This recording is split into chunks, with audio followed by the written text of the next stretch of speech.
Prigent, j'adore. Oui, nous aussi, nous aussi. Alors, Loïc, bienvenue, comment ça va? Bonjour, ça va bien. Alors, quelle presse snob? C'est vrai qu'il prend toujours comme ça. Cette petite voix. Une petite voix fluette.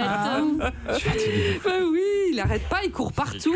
Et puis pour nous, il lit donc cette presse qu'on n'a pas le temps forcément de lire. Alors, quelle presse snob avez-vous lu cette semaine, Loïc Prigent? Eh bien, comme je sors des défilés, j'ai eu envie de voir de la nourriture, de la vraie, de la bouffe. Je sais pas pourquoi ça me manquait, un truc comme ça.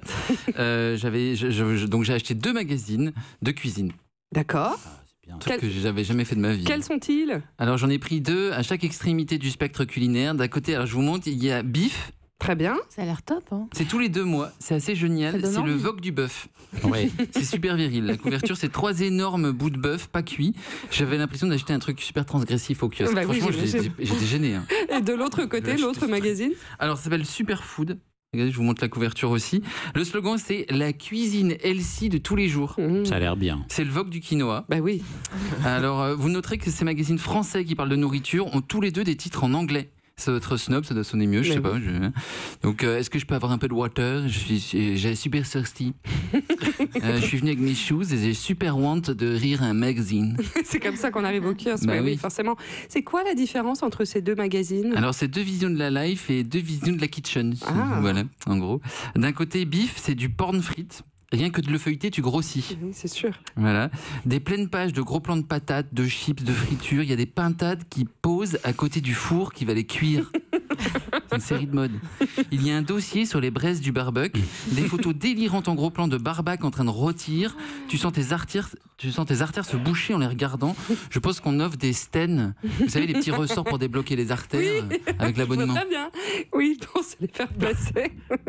Et du côté de Superfood, j'imagine que c'est beaucoup plus calme. Alors en face, chez Superfood, on est plus interview vérité d'une neuropathe vedette. Non, d'une naturopathe vedette. Et alors, qu'est-ce qu'elle nous raconte? Alors elle explique en gros qu'avant, elle avait des migraines et des dysfonctionnements immunitaires, mais que grâce aux amandes, tout va mieux.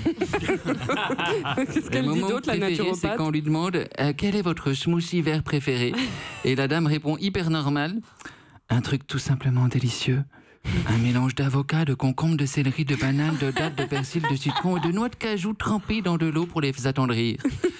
Moi, j'ai entendu une fois quelqu'un dire, tu sais qu'il faut jamais manger plus de 10 amandes par jour, et il a ajouté, chez un copain, il a failli mourir l'autre jour. Bien sûr. Ça devait être un naturopathe aussi. Je pense, ouais. Bon, très bien. Et alors, dans Bif, c'est l'opposé. Alors, dans Bif, je me suis senti grossir rien qu'en lisant le dossier sur les hot dogs.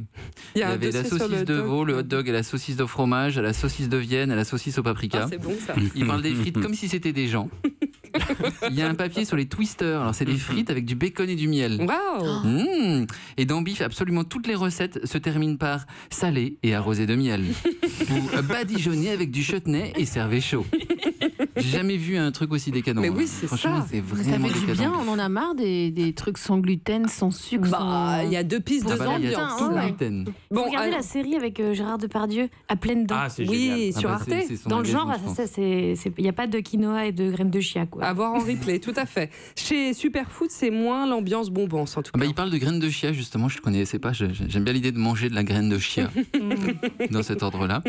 J'avais jamais vu un magazine de cuisine qui avait autant peur de la nourriture, en fait. Dans Superfood, il y a un dossier hallucinant qui s'appelle « Que faire au restaurant ?» Alors, on sent qu'au restaurant, pour eux, c'est vraiment l'expédition, le truc super tabou, le dérapage calorique, quoi. Mais j'ai jamais vu des pincettes pareilles. Ça commence comme ça. N'arrivez pas affamé. Dégustez d'abord un fruit ou un aliment peu calorique pour freiner votre appétit, ce qui vous procurera une impression de satiété et évitera de vous gaver à l'arrivée du plat. C'est Il horrible. rajoute, demandez au serveur d'enlever la panière placée sur votre table. Demandez une carafe d'eau. Le cerveau peut confondre les signaux de faim et de soif. Aussi, si vous êtes hydraté correctement, vous pourrez contrôler à 100% les vrais signaux de la faim. Le sadisme du truc. Après, ils te disent, évitez les laitages, la viande, le sucre, enfin, évitez de manger. Voilà. Donc il y a 2 conceptions radicalement différentes de la vie avec ces Chacun magazines. son camp, hein, et, dans les 2, on peut être heureux. Bon, n'ayez pas peur d'aller au restaurant, c'est quand même trop Et d'acheter des magazines, papy. Alors on rappelle le titre des magazines. D'un côté on avait Superfood. Bif, vous avez compris, où Voilà. là on y va sur la barbaque et le barbecue, et de l'autre côté on a Superfood, on a peur d'aller au restaurant, Voilà. et on boit Et on des mange du smoothies quinoa. hyper green qu'on n'est même pas capable de fabriquer. Très bien, merci beaucoup. Merci beaucoup Loïc Prigent. Europe 1.